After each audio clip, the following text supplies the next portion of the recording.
Собранието на Република Северна Македонија. Пратениците Иван Стоилковиќ, Елизабета Канчевска-Милевска и Борис Мејковски ме известија дека се спречени да присуствуваат на седницата. Прва точка. Предлог на закон за јавното обвинителство по скратена постапка, второ и трето читање. Општиот претрес по предлогот на законот е завршен. Ве потсетувам дека врз основа на точка 1 од амандманот 30 на Уставот на Република Северна Македонија, овој закон се донесува со двотретинско мнозинство гласов од вкупниот број пратеници, а во овој случај подразбира минимум 80 гласа за. Предлогот на закон во целина го ставам на гласање. Ве повикувам да гласаме.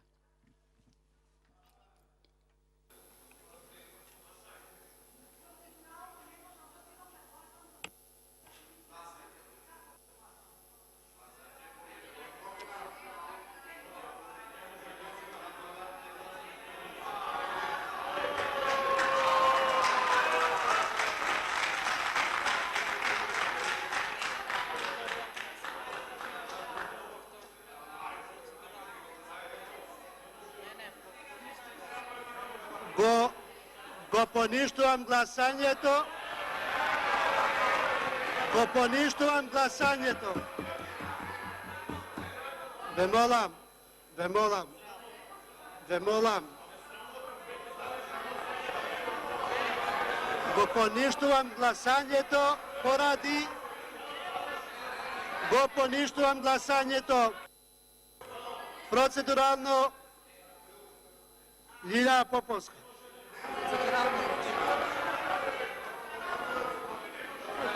Лилјана Поповска, процедурале. Лилјана Поповска, имате процедурално.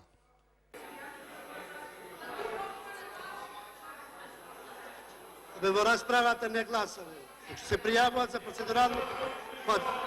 Па има пријавено, не го гледам, а треба му дам. Во момент, поведете Лилјана. Почитувани колеги, денеска е мој последен ден во Македонското собрание и моје последно обраќање како пратеничка. Како што поодамна најавив, нема веќе да се кандидирам. По 18 години излегувам доброволно, без болест и при здрав разум. Откако пред една година на ист начин се повлеков од председател на партијата ДОМ, оставајќи зад себе спремен кадар да ја води. Очекував пристојна политичка атмосфера на крајот, со оглед на тоа што сме сите партии радосни и спремни за предвремени избори и за победа. Наместо тоа имаме тензична атмосфера и диаметрално поделени ставови. Како причина се појавува Законот за јавно обвинителство, кој е оставен за самиот крај на овој мандат. Жалам што двете страни во долгите преговори за Законот за јавно обвинителство не најдоа заеднички именители и не носиме усогласен закон. Тој секако би бил со помалку дефекти, недоречености и празнини кои даваат можност за различно толкување и примена. Причина за ова е неспособноста да се договориме што ни е важно, што се црвени линии, што смее, а што не смее да се дозволи во државата. Причина е според мене огромната поделеност и недоверба помеѓу партиите. Дел од колегите се вознемирени од можноста да се донесе овој закон, па тој да биде причина за селективно казнување на партиски членови и поддржувачи. Како доказ наведуваат имиња и големи бројки притворени и осудени лица на, како што сметаат, несоодветни и драконски казни. За некои случаи се согласувам со нив, зашто, например, има нелогична казна од 9 години за јавна набавка со која не е направена никаква материјална штета, или казни од 15 години за лица осудени за наводен тероризам, а кој беше очигледен обид за пуч и преземање на власта со примена на насилство. Се разбира, тоа повлекува соодветни казни, но во друга категорија. Ги разбирам колегите и нивното стравување дека овој закон може да се злоупотреби ако го применуваат нестручни и неодговорни луѓе. Затоа што веќе сме виделе такви злоупотреби нееднаш, поради што граѓаните од сите бои имаат многу ниска доверба во судството. Очигледно, Неопходна ни е ревизија на работењето на некои обвинители и суди и на некои судски случаи.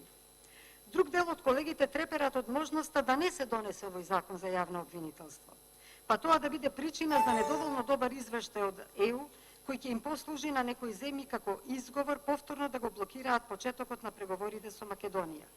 И оправдано е и ова стравување, зашто со децении Македонија е блокирана непринципиелно, со поставување севозможни барања, што се надвор од меѓународното право и од здравата логика. И прифативме некои од тие барања. Довршете ја Јас ве мислата. молам само една Довршете ја минутка. мислата. За да не биде Македонија поделена во време кога се цртаа нови граници на Балканот. Послабиот го прифати условувањето на посилните, зашто сакавме и сакаме да влеземе во клубот кој обезбедува трајна иднина на Македонија и добар живот на македонските граѓани, за да живеат спокоен, достоинствен и квалитетен живот во својата земја.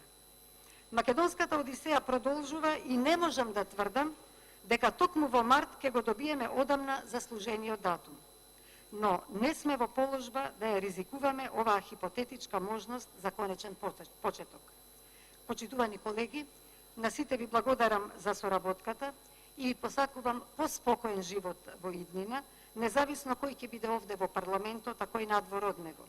И една порака само, мислете на Македонија и на македонските граѓани во секој момент и секоја одлука што ќе ја носите во нивно име. Ви благодарам. Фалемдерит. Ви благодарам и јас. Напратениците присутни во сала, а дека не е евидентирано нивното глас. Службите да поднесат листи. Ферит Муич, процедурале. Ферит Мухич, процедурално.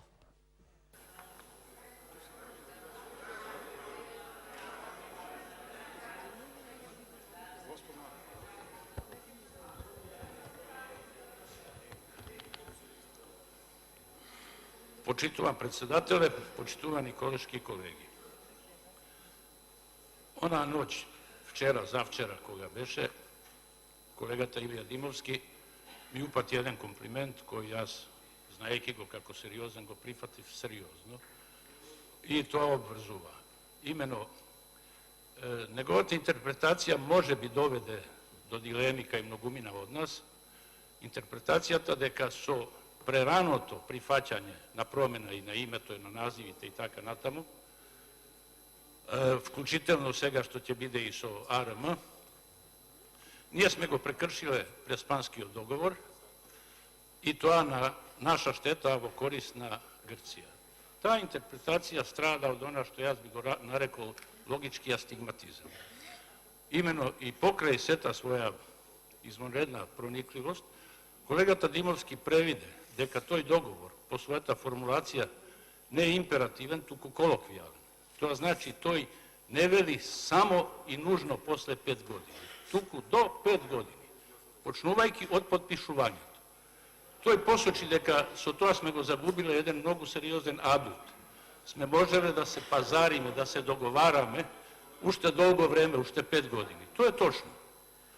Меѓутоа, се чини дека нашата влада не пристапи кон тој договор со идеја да се пазари. Не пристапи со идеја да ги, така да кажам, отвори картите, бидејќи не го свати веќе како играње карти, ниту како игра воопшто. Го свати, ми се чини, со цело срце. Како нешто што треба веднаш да покаже искрени намери и готовност да се прифати веднаш она се што следува. Според тоа договорот не е прекршен, тој дозволува од првиот ден до последниот од тие 5 години по отворањето на поглавјата да се постават во игра оние услови кои едната или другата страна сака да ги постави како такви. Според тоа, моје мислење е дека истото и со Рашела Мизрахи е погрешно да се интерпретира како да е таа сменета затоа што е горда еврејка од Македонија. Сите сме ние горди граѓани на Македонија. Дали сме македонци, албанци, бошњаци, роми, египчани, срби, власи и така натаму, и никој заради тоа не може да не смени. Во прашање е одлука на владата и службеникот кој не ја почитува одлуката на владата се разбира дека треба да ги снесува тие последици. Инаку би било навистина перверзно да се толкува како да е сменета заради тоа што е горда еврејка од Македонија. Секој што ќе одбие да ги прифати овие услови, а е на функција која го врзува да ги прифати, нормално е дека треба да ги снесува тие консеквенции.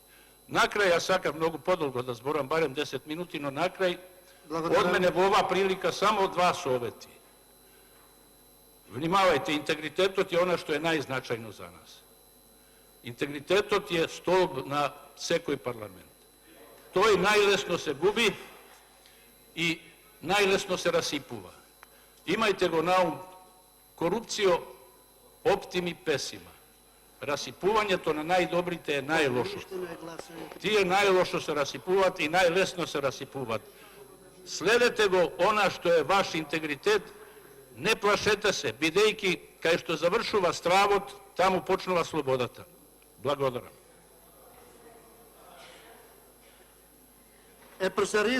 Го повторувам гласањето.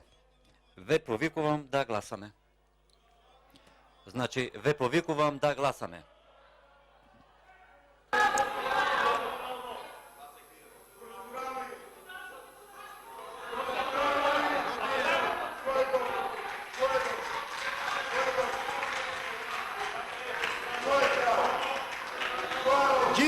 Вкупно гласа 86 пратеници.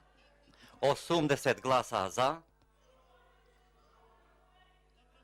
Воздржани нема. Против 6 пратеници.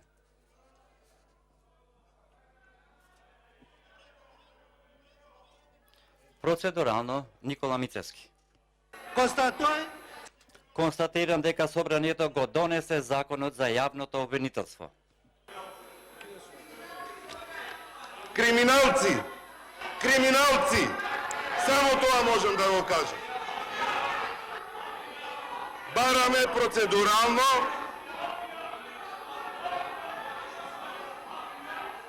криминалци!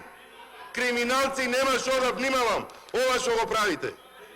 Господине Талат Џафери, ви побарав процедурално додека се обраќаше колегата Ферид Мухич. Го занемаривте тоа. На првото гласање повикавте да се гласа. Вие повикавте, не ја, не некој друг. Пратениците гласаа. Од 113 присутни, 74 гласаа за, 32 против. Согласно закон, ова гласање не е донесено законот затоа што се гласа со 80 пратеници. Немате право да повикате и на поединечно гласање, затоа што плюс минус 5 е повеќе, и од таа причина барам првото гласање да констатирате дека не е успешно гласањето и ова законско решение, вака како што гласаа пратениците по ваш повик, не е донесено. Од тука натаму, сето тоа што го направивте е кршење на деловник, кршење на устав и се она што го правите е продолжување на начинот на кој што дојдовте на власт да ги продолжите овие работи. Вие се дрзнавте дури и да констатирате дека второ гласање е завршено и законот е усвоен. Срамота е ова што го правите. Срамота е покрај сите притисоци кои што ги правевте изминативе денови, покрај се она што се случуваше во собранието, не успеавте да обезбедите 80 гласа на закон кој што сами го донесовте, на закон кој што не почитувавте ниту експерти, ниту други мислења, затоа противниците не ви гласаа во првото гласање. Ги донесовте во ситуација да мораат повторно да гласаат и тие кои што не сакаат да гласаат и кои што се кршеат со себе. Срамота ова што го правите. Срамота! И барам пауза пред 1 час пред да констатирате дека е завршено гласањето. Ќе давам пауза, имам право. Според деловникот имам право да давам објаснување на процедуралното. Ќе добиете пауза. Пратениците кои што се изјаснија за се присутни во салата и јас треба да ја испочитувам реакцијата нивна да ја изразат волјата додека се присутни овде. Констатиравме дека законот е донесен. 1 час пауза. Почитувани гледачи, доста тензично